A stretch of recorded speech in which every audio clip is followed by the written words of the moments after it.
Bismillahirrahmanirrahim. Assalamualaikum warahmatullahi wabarakatuh. Alhamdulillahi rabbil alamin. Wabihi nasta'inu ala umuri dunya waddin. Wassalatu wassalamu ala man ba'asahu rahmatan lil alamin. Sayyidina wa habibina wa qurrati a'yunina wa imamina wa qaidina wa syafi'ina wa maulana Muhammadin wa ala alihi wa sahbihi wa man ihtada bihaddihi ila yaumiddin, amma ba'd. Hadirin jemaah sekalian yang dimuliakan Allah Subhanahu wa taala, alhamdulillah kita senantiasa bersyukur pada Allah Azza wa Jal. Pada kesempatan di siang hari ini kembali diberi taufik untuk bisa sama-sama hadir melaksanakan ibadah salat zuhur berjamaah, dengan harapan mudah-mudahan setiap detik waktu yang kita lalui semua bernilai amal ibadah yang diterima oleh Allah Subhanahu wa taala. Dan kita berharap kelak di hari akhir mudah-mudahan Allah mentakdirkan kita semua termasuk ahli surganya yang senantiasa mendapatkan ridha Allah Subhanahu wa taala. Amin ya rabbal alamin. Jemaah sekalian yang dimuliakan Allah Subhanahu wa taala, insyaallah seperti biasa di hari Senin pekan kedua ini kita akan kembali mengkaji masalah fikih terkait dengan muamalah usariyah atau interaksi keluarga dalam bab ahkamul ahwal asy-syakhsiyah atau fikih keluarga, di mana pada hari ini kita akan membahas secara spesifik tema tentang wajib nikah dan mahar, yang mana pada pertemuan sebelumnya, pada pertemuan tahun lalu, masih ingat Pak? Tahun lalu kita sudah membahas salah satu dari 3 konstruksi akad nikah, ya. Jadi sedikit saya ingin mereview kembali bahwa kalau di dalam akad nikah itu jemaah sekalian ada 3 hukum yang berbeda, ya. Dan ini agak berbeda kalau kita bicara tentang praktek sholat, ya. Jadi kalau kita bicara tentang sholat misalnya jemaah sekalian, khususnya dalam mazhab Imam Syafi'i, ya, bahwa yang namanya sholat itu hanya dibagi menjadi 2, rukun dan sunnah. Ya, rukun dan sunnah. Jadi rukun itu sesuatu yang jika tidak dilakukan sholatnya tidak sah, sedangkan kalau sunnah jika tidak dilakukan sholatnya tetap sah, tapi nilai pahalanya tidak sempurna. Nah kalau di dalam akad nikah, maka di dalam akad nikah itu ada 3 hukumnya, ya. Pertama rukun, kedua wajib, ketiga sunnah. Dan ini sama kalau kita bicara dalam konteks ibadah haji. Haji itu juga ada 3. Ada rukun haji, ada wajib haji, ada sunnah haji. Hanya saja memang dari sisi konsekuensinya berbeda. Tergantung ibadahnya juga.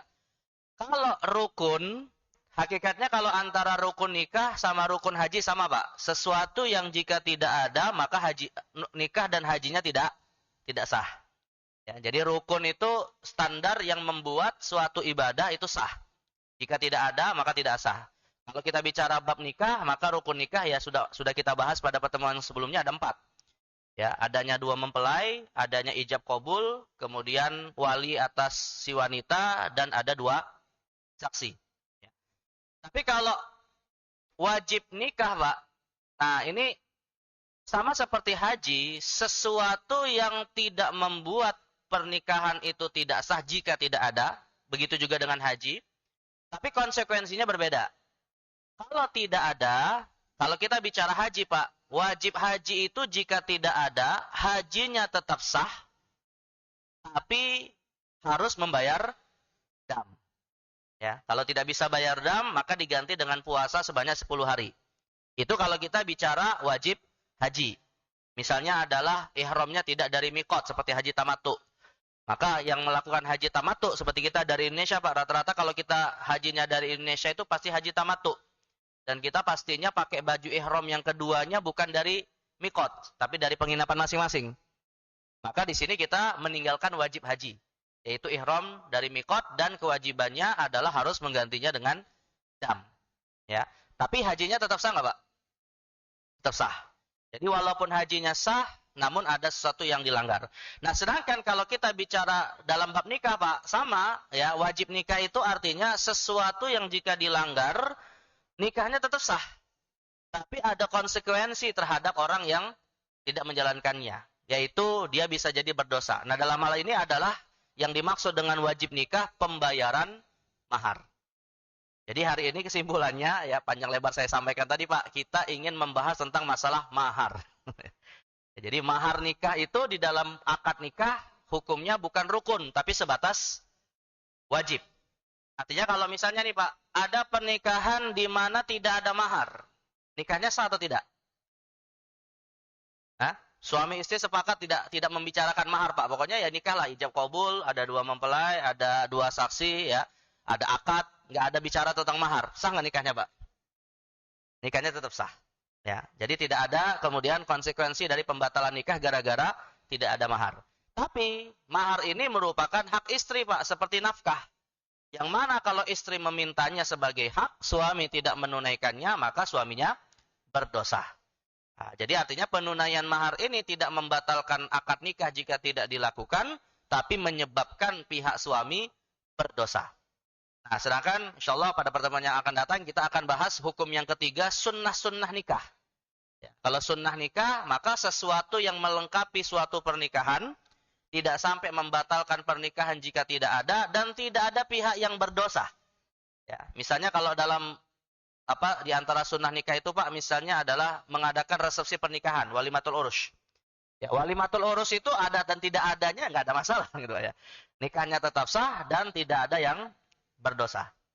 Nih, ya, jadi kira-kira inilah konstruksi akad nikah, ada rukun, ada wajib, ada sunnah, ya.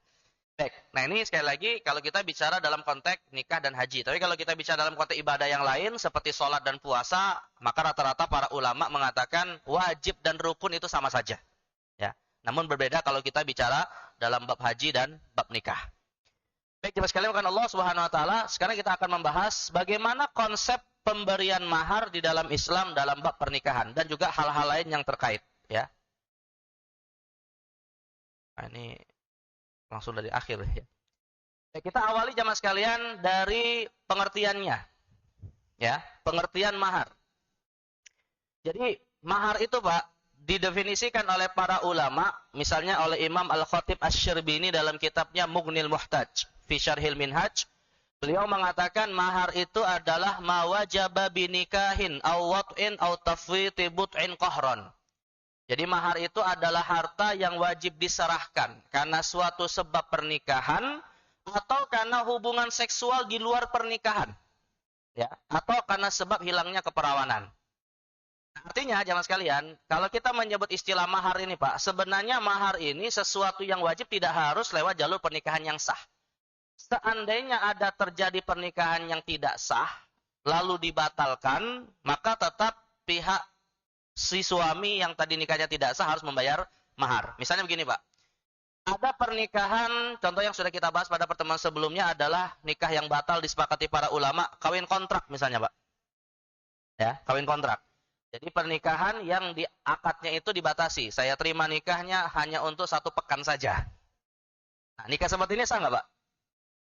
Nah, nikah dengan akad dibatasi waktu ini sah nggak di dalam hukum Islam? Tidak sah. Tidak sah, ya. Tapi kalau seandainya, Pak, terlanjur terjadi, lalu terjadi hubungan seksual, dan akhirnya yang menikah ini tahu bahwa nikahnya itu tidak sah, maka nikahnya kan harus dibatalkan. Tapi maharnya batal nggak? Hah? Maharnya nggak batal, gitu ya. Nikahnya batal, tapi mahar yang dijanjikan dalam pernikahan yang tidak sah itu tetap harus ditunaikan. Ya. Nah, ini satu.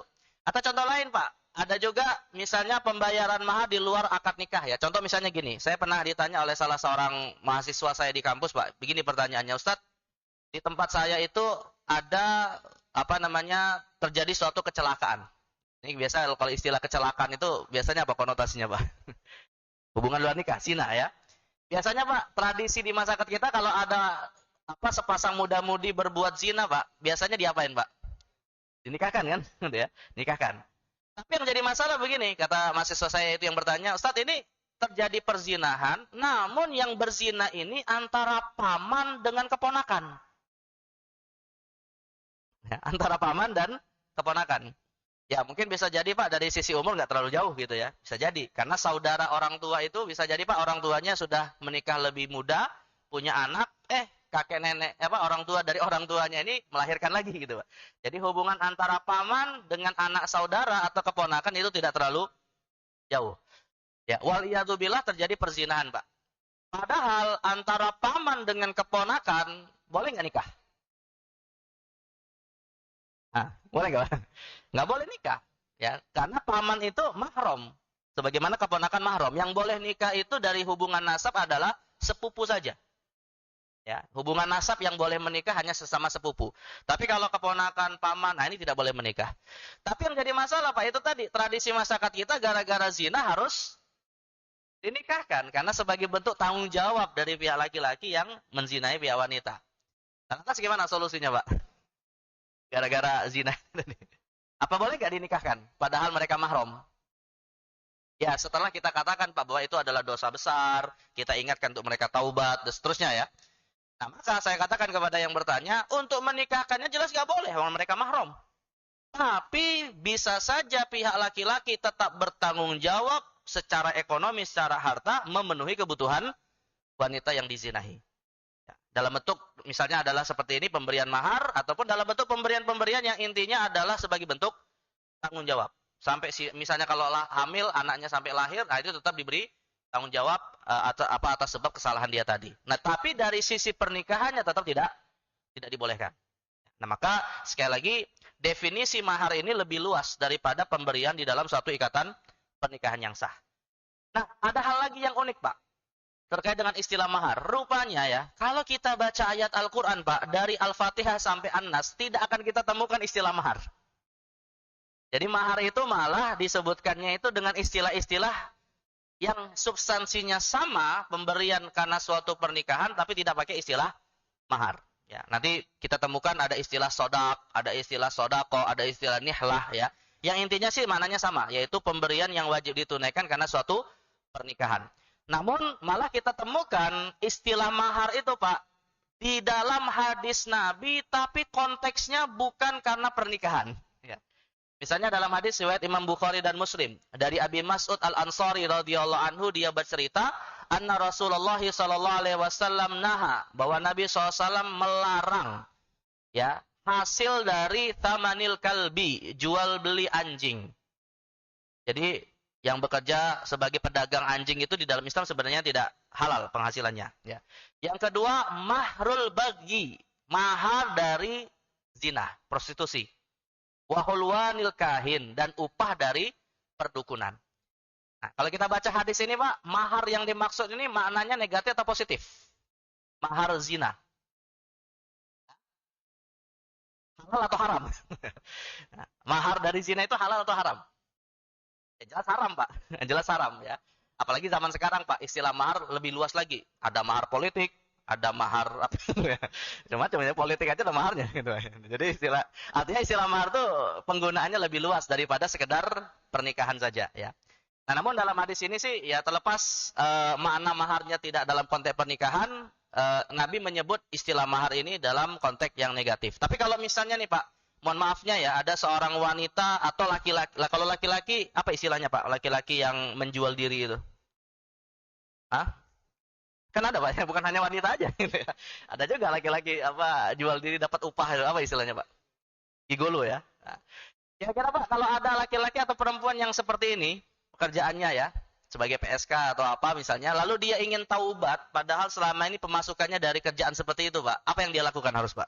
Ya setelah taubat, kira-kira uang yang dia dapatkan itu uang halal atau uang haram? Jelas uang haram. Jelas uang haram. Dan sebagian ulama ada yang memfatwakan kalau memang dia tidak punya penghasilan, maksudnya dia tidak punya harta yang bisa dia memenuhi kebutuhannya kecuali menggunakan hasil uang haram tadi, dia boleh menggunakannya. Tapi kalau dia punya pemasukan yang halal, maka hasil uang haram ini atau yang disebut al-kasbul haram ini tadi harus diapain Pak? Cara dia taubat bukan hanya taubatan nasuha, tapi juga harus menyelesaikan uang haram ini. Caranya bagaimana? Dikembaliin nggak Pak ke lelaki hidung belangnya? Ya jawabannya akan dikembaliin Pak. Ya, jadi uang yang didapatkan dari hasil pekerjaan haram itu ada dua. Pertama, kalau itu hasil menzalimi orang lain seperti mencuri, kewajibannya adalah dengan dikembalikan, itu jelas. Tapi kalau itu tidak bisa dikembalikan, Pak, caranya adalah kita bertaubat dengan mensedekahkannya. Ya. Dan ketika disedekahkan, si penerima sedekah menerima uang halal. Ya. Tapi si penyedekah ya nggak dapat pahala, namun dia dapat pahala sebagai bentuk taubat. Bukan pahala karena sebab sedekahnya, ya, tapi sebagai bentuk taubatnya. Ya, dan boleh saja misalnya dia masukkan ke kencelengan masjid, itu boleh nggak apa-apa, Pak, ya. Dan DKM nggak perlu harus tahu ini uang orang dapat dari zina atau apa. Yang penting itu masuk di apa kotak masjid ya selesai itu ya. Itu halal dalam konteks penerimanya ya. Tapi dalam konteks yang mensedekahkan, nah, itu jelas dia haram menggunakan, maka harus diselesaikan dengan cara sedekah ya. Baik, ini kalau kita bicara dalam konteks hasil dari di luar pernikahan yang sah ya. Baik, yang kedua jemaah sekalian, apa hukum menunaikan pembayaran mahar? Ya, tadi saya sudah sebutkan bahwa hukumnya wajib. Dasarnya adalah firman Allah Subhanahu wa taala, "Wa atun nisaa shaduqatihinna nihlah." Dan berikanlah, pakai kata kerja perintah ya, berikanlah mahar atau mas kawin itu kepada wanita sebagai pemberian yang penuh kerelaan. Maka semua ulama sepakat jemaah sekalian bahwa pemberian mahar di dalam suatu pernikahan hukumnya wajib. Jika sang suami tidak mau menunaikannya, padahal itu adalah hak istri, maka dia bisa berdosa. Dan jatuhnya adalah hutang selama itu belum ditunaikan. Tapi Pak, meskipun hukum memberikan mahar itu wajib, pertanyaannya begini. Apakah mahar sudah harus ditentukan sebelum menikah? Nah, ini sebenarnya pengetahuan tentang mahar ini bukan hanya bagi yang belum menikah nih Pak ya. Bapak yang misalnya sudah menikah, saya pikir juga tetap harus tahu. Kalau mau nikah lagi misalnya, Pak. Atau ingin menikahkan anaknya, gitu ya. Jadi harus kasih masukan untuk anaknya. Gitu ya. Nah, jadi haruskah mahar itu disepakati sebelum akad nikah? Ya. Jawabannya jemaah sekalian, mahar tidak harus disepakati sebelum akad nikah. Dan tidak harus disebutkan saat akad nikah. Artinya, kalau ada suatu pernikahan, kok nggak menyebutkan sedikit pun tentang mahar, nikahnya tetap sah. Misalnya kita Pak diminta jadi saksi, atau kita menyaksikan suatu pernikahan gitu ya. Akadnya cuma perkataan begini, saya nikahkan anak saya Fulanah binti Fulan kepada Anda Fulan bin Fulan. Lalu simpel laki-laki mengatakan, saya terima nikahnya Fulanah binti Fulan. Sah nggak nikahnya kayak gini Pak? Tanpa menyebut sedikit pun mahar. Hah? Sah nikahnya Pak. Jadi menyebutkan mahar itu bukan rukun nikah dan tidak harus disebutkan. Ya. Dasarnya apa? Nah, dalilnya apa? Dalilnya surah Al-Baqarah 236 di mana Allah berfirman, "La junaha 'alaikum in talaqtumun nisaa ma lam tamassuhunna aw tafridu lahunna fariidah." Jadi kata Allah Subhanahu wa taala, tidak ada kewajiban membayar atas kamu, maksudnya membayar mahar tidak diwajibkan, jika kamu menceraikan istri-istrimu sebelum bercampur, sebelum digauli dan belum ditentukan maharnya. Jadi dalam ayat ini Pak Allah mengatakan mahar tidak harus ditunaikan ketika setelah nikah ya, mahar tidak harus ditunaikan ketika engkau menceraikan istrimu sebelum digauli dan sebelum ditentukan maharnya. Artinya Pak, kalau diceraikan sebelum mahar disebutkan, berarti nikah sudah belum? Hah? Artinya tidak mengapa tidak memberikan mahar kalau istri diceraikan dan mahar belum ditentukan. Berarti sudah nikah belum? Ya, sudah nikah Pak. Nggak mungkin diceraikan kalau belum nikah. Kan nggak mungkin nih. Saya menceraikan anak tetangga saya. Kan nggak mungkin. Jadi pastinya cerai itu terjadi kalau sudah nikah. Berarti saat nikah terjadi, kalau kita bicara dalam konteks ayat ini Pak, maharnya sudah ditetapkan belum? Belum. Ya. Maka ayat ini mengisyaratkan bahwa menyebutkan dan menyepakati mahar saat akad tidak harus. Artinya kalau misalnya udahlah langsung aja nikah secepatnya gitu kan. Masalah mahar nanti bisa dibicarakan lain waktu misalnya. Nah, itu nggak ada masalah, ya.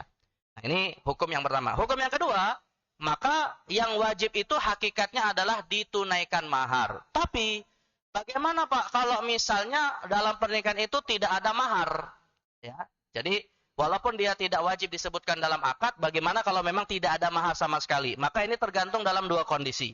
Kondisi yang pertama, kalau penunaian mahar itu atas dasar syarat suami, Pak.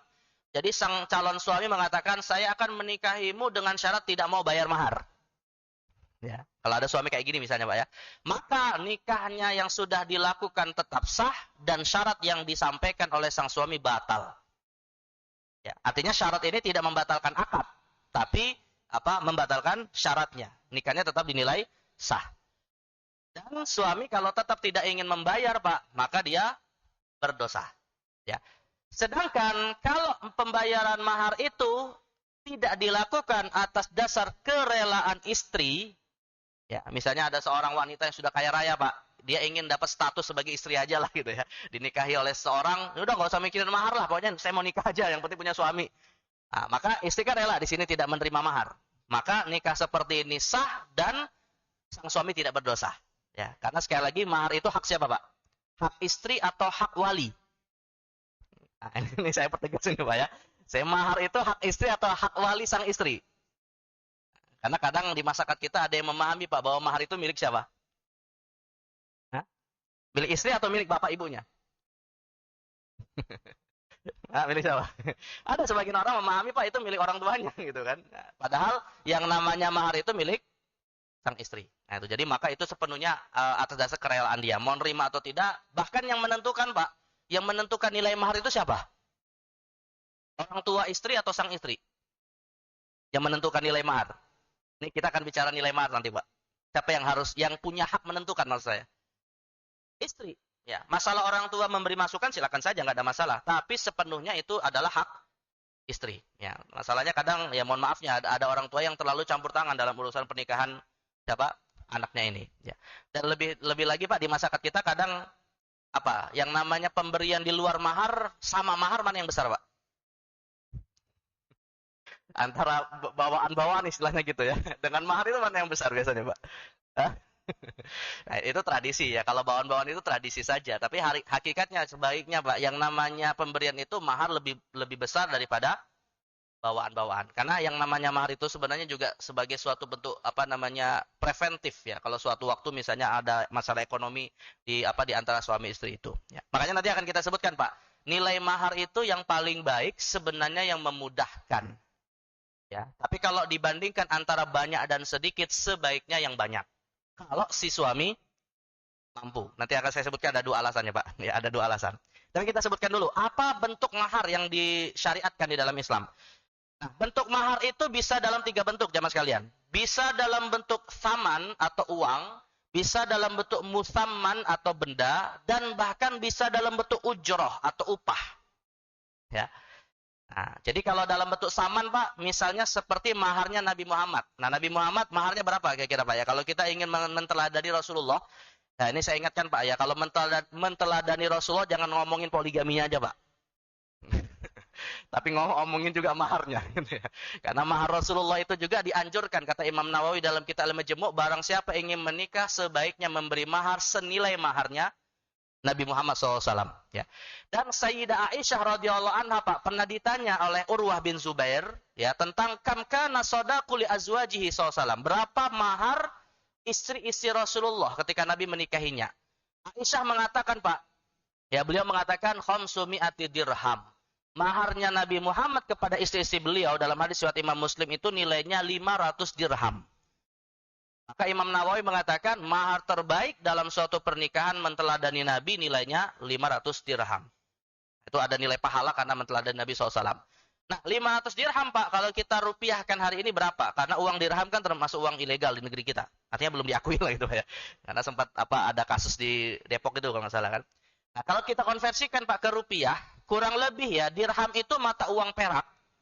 Ya, dirham itu mata uang perak kurang lebih kalau tahun lalu nih Pak, saya lihat di salah satu website di internet itu kurang lebih 81.585 rupiah. 1 dirham. Ya, ini tahun lalu nih Pak ya. Nggak tahu kalau sekarang mungkin sudah 90.000 misalnya. Nah, kalau kita kalikan 500 kurang lebih nilainya 40,7 juta rupiah. Nah, itu ya. Jadi Nabi SAW itu menikah dengan kurang lebih ada 11 istrinya, itu umumnya ya, walaupun nggak semuanya sama, umumnya adalah senilai 40,7 juta.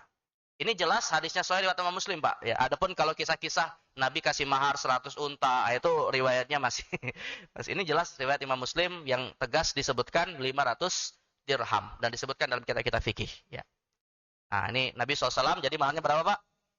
40,7 juta atau seperangkat alat sholat? Seperangkat alat sholat mah cuman cuma berapa persennya dari 40,7 juta ya. Nah, itu mahar Nabi Muhammad SAW. Tapi nggak usah khawatir jamaah sekalian, ini Nabi Muhammad. Karena Nabi Muhammad itu adalah sosok manusia yang sangat memuliakan istrinya. Ya.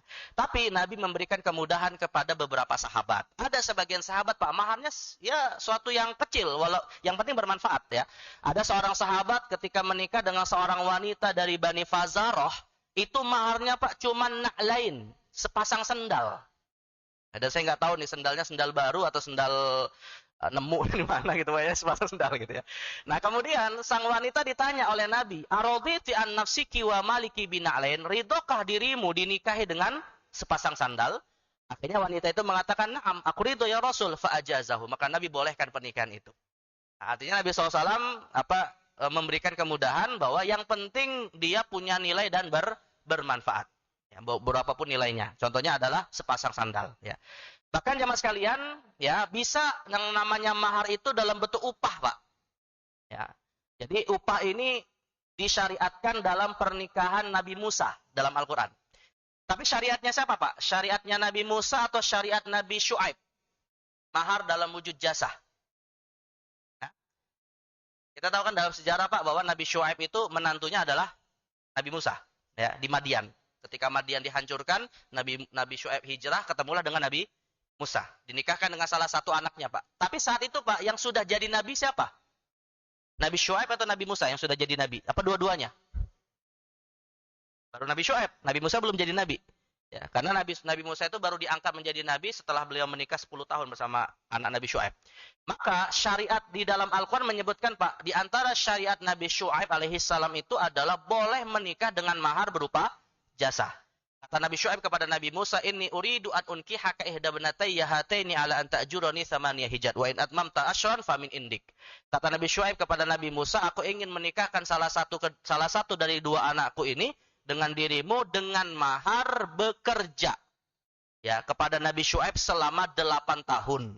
Dan kalau ingin menambahkan menjadi 10 tahun, maka itu adalah terserah kepada Nabi Musa. Dalam satu riwayat dikatakan Nabi Musa menerima 10 tahun.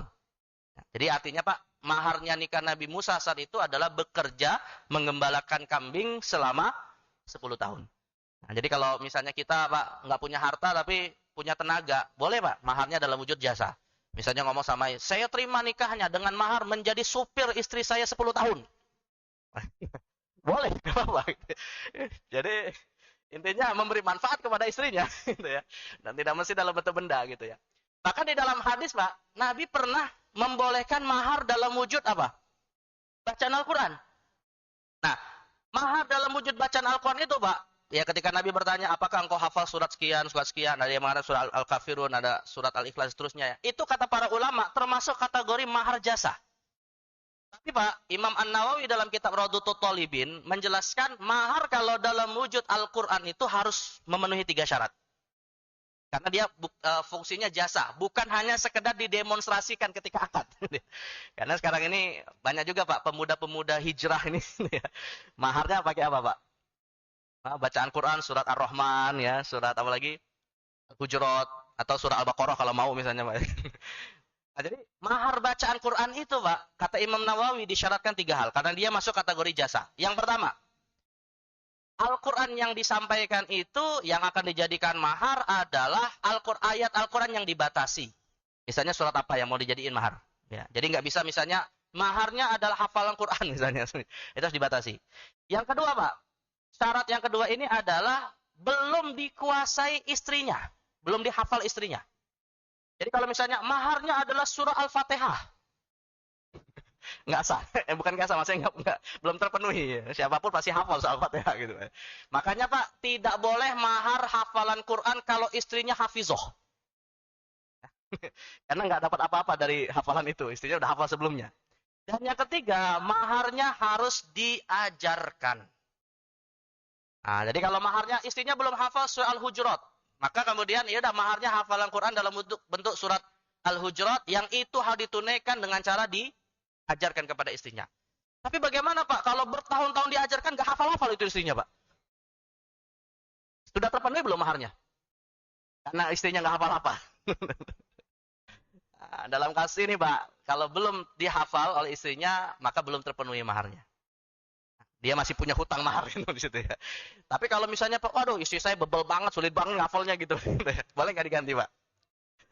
Boleh nggak di? Ya udahlah, maharnya nggak usah hafal Al-Quran lah, diganti aja. Apa? Itu 1 hektar tanah di Kuningan. Ya bagus ya Bapak. Itu. Kalau mau diganti nggak ada masalah. Yang penting siapa? Yang penting apa? Istrinya ridho. Istrinya ridho. Jadi artinya apa? Kalau kita ingin merubah mahar itu boleh gitu ya. Karena itu adalah apa urusan antara suami dan istri ya. Ini jadi mahar bisa dalam 3 bentuk ya. Bisa dalam bentuk apa? Uang, benda atau upah ya. Tapi kalau mau aman sih mending uang sama benda aja lah Pak. Kalau upah misalnya nggak tertunaikan repot nanti. Yang berikutnya Pak, nilainya berapa ya? Nah, kalau nilainya Pak, tadi saya katakan di awal ya bahwa sebaik-baik mahar itu kata Nabi SAW adalah yang memudahkan. Bukan banyak, bukan sedikit Pak, tapi memudahkan. Karena Nabi mengatakan di antara keberkahan seorang wanita itu adalah taisir sodakiha, yang maharnya mudah. Definisi mudah itu Pak, tergantung kepada kondisi sang suami. Kalau suaminya kaya, tentunya dia lebih senang karena itu adalah wibawanya untuk memberikan mahar yang besar. Tapi kalau suaminya mungkin pemasukannya apa adanya, ya mahar yang mudah itu yang murah gitu ya. Makanya kita tidak bisa mengatakan mahar mudah itu harus banyak atau sedikit. Tapi Pak, ya perlu saya sampaikan juga tadi saya sebutkan mahar yang lebih banyak itu lebih afdol kalau mampu suaminya. Karena 2 alasan Pak, 2 alasan. Alasan yang pertama jemaah sekalian, mahar yang banyak secara keumuman tentu lebih disenangi istri. Coba aja Pak, tanya kepada istri masing-masing. Kalau dulu pas nikah itu Pak, ini rata-rata mungkin seperangkat alat sholat Pak ya. Dulu misalnya Pak ya, kalau ditanya, Mah, kalau dulu pas kita nikah disuruh milih 2 mahar nih, antara 1 kilogram emas sama seperangkat alat sholat, kira-kira milih yang mana? Wanita kira-kira milih yang mana Pak? Saya tidak mengatakan wanita materi atau tidak ya, ini manusiawi gitu Pak. Kira-kira mana yang dipilih? 1 kilogram emas atau seperangkat alat sholat? Ya umumnya pasti 1 kilo, yang manusiawi gitu ya. Nah itu satu. Artinya Pak, seorang laki-laki yang baik itu, seorang laki-laki yang pintar itu adalah yang pintar-pintar menghormati dan memuliakan istrinya. Itu satu. Jadi artinya maharnya itu semakin besar itu semakin baik kalau suami mampu. Dan yang kedua Pak, nah ini yang penting.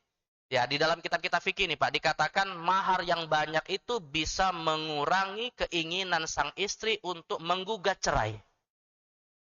Kenapa? Karena kalau istri menggugat cerai Pak yang disebut dengan khulu, bukan talak ya, kalau talak dari suami. Kalau dari istri namanya khulu, gugat cerai. Itu kalau dalam kitab-kitab fikih klasik Pak disyaratkan harus mengembalikan mahar. Namanya fidyah. Fidyahnya mengembalikan mahar. Kalau istri menggugat cerai. Lah bayangkan Pak, kalau misalnya istri menggugat cerai, maharnya seperangkat alat sholat 20 tahun yang lalu Pak. Coba. Mudah sekali dia setiap hari nuntut cerai gitu, Pak ya. Tapi kalau misalnya maharnya itu Pak adalah tadi 1 kilogram emas, kira-kira mikir nggak Pak? Hah? 1 kilo itu berapa rupiah sekarang Pak? 1 kilo itu kan 100 gram ya? 1000 atau 100? Hah? 1000 ya, 1000 gram. Berarti dirupiahkan 1 miliar. 1 miliar. Artinya kan dia berpikir daripada balikin mahar mending bersabar aja. Nah, itu jadi maka kata para ulama fikih itu membuat sang istri tidak mudah menuntut cerai. Karena di zaman Nabi pernah ada Pak seorang wanita menuntut cerai ya dan Nabi memerintahkan dia mengembalikan maharnya yaitu apa namanya khulu yang pertama dalam Islam ya. Jadi seorang wanita ini ketika dia nggak bisa bersabar dengan kondisi suaminya, namanya Qais suaminya ya, kalau nggak salah istrinya itu namanya Fatimah. Jadi kisahnya tuh begini Pak, mungkin saya tutup di sini ya, kisahnya gini. Jadi apa namanya, ini adalah gugatan cerai pertama yang terjadi di masa Nabi. Ada seorang wanita yang datang kepada Nabi Pak, dia sudah tidak bisa bersabar bersama suaminya, bukan karena suaminya itu melakukan kesalahan Pak. Tapi kata wanita ini akhsyal kufro ya Rasulullah. Aku takut jatuh kepada kekufuran ya Rasulullah. Jadi tujuannya niat baik sang wanita ini bagus. Saat itu belum ada gugatan cerai. Saat itu belum ada syariat gugatan cerai. Kenapa Pak? Kenapa dia takut kufur? Karena di dalam hadis ketika Nabi Mi'raj, beliau dapati Pak kebanyakan ahli neraka adalah kaum wanita. Dan alasan kenapa kebanyakan di neraka itu kaum wanita, li'annahunna yakfurnal ashir. Karena mereka berbuat kufur kepada suaminya. Ya. Artinya tidak mudah berterima kasih terhadap kebaikan suami. Bukan karena kufur keluar dari Islam, bukan ya. Tapi karena tidak berterima kasih pada sang suami. Nah, si wanita ini Pak tahu hadis itu, khawatir dia akan jatuh kepada kekufuran. Kenapa Pak? Karena dia ini kecewa dengan pilihan bapaknya. Kalau bahasa kita hari ini Pak, seperti kucing beli kucing di dalam karung gitu ya. Jadi dia ketika menikah itu dia tidak tahu siapa suaminya, wajahnya bagaimana. Dan ketika ketemu sama suaminya Pak, dia pokoknya merasa wah suaminya ini bukan levelnya lagi tuh Pak dari sisi wajah. Sampai-sampai diceritakan bahwa ya sampai-sampai kalau aku tidak bisa menahan sabar akan aku ludahi wajah suamiku. Saking kecewa melihat siapa? Suaminya. Tapi maharnya besar masalahnya Pak. Satu bidang tanah di kota Madinah. Maka Nabi kemudian katakan, aturidina hadiqatahu, maukah engkau kembalikan maharnya tadi agar kemudian gugatanmu diterima? Akhirnya wanita itu mengatakan, ardo ya Rasulullah, aku mau ya Rasulullah. Maka itulah yang menjadi sebab dia bisa menggugat cerai. Nah, jadi maka kata para ulama fikih, di antara syarat kalau sang istri ingin menggugat cerai itu harus dengan cara apa? Mengembalikan mahar. Nah, baik. Nah, sekarang silakan evaluasi Pak. Kira-kira kalau istrinya ada niatan-niatan ke sana, rubah maharnya Pak kepada yang lebih banyak. Ya. Boleh nggak mahar dirubah Pak? Misalnya maharnya dulu seperangkat alat sholat, sekarang kita rubah. Padahal nikah sudah berjalan, boleh nggak? Hah? Ya, boleh saja Pak, nggak ada masalah. Ya, jadi mahar itu tidak harus sekali ketika menikah. Jadi kalau misalnya mau dirubah silakan saja ya. Tapi sekali lagi ini bukan untuk membuat seorang istri itu kemudian menuntut yang menyulitkan suami, tapi semata-mata agar masing-masing itu merasa ridho dengan kondisi yang ada pada mereka masing-masing ya. Baik, jamaah sekalian, Allah SWT, mungkin ini yang bisa saya sampaikan karena waktu juga yang membatasi kita.